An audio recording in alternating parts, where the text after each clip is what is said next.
Madaling matukoy kung ang sasakyan nyo po ay mag-overheat na.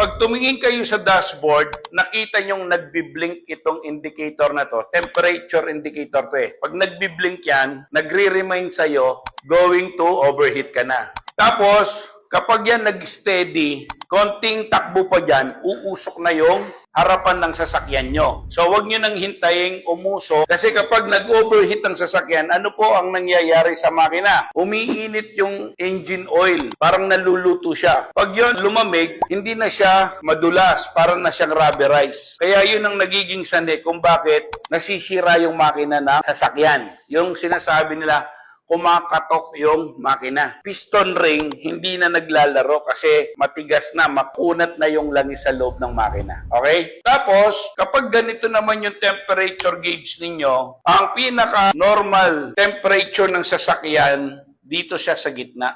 Or before gitna.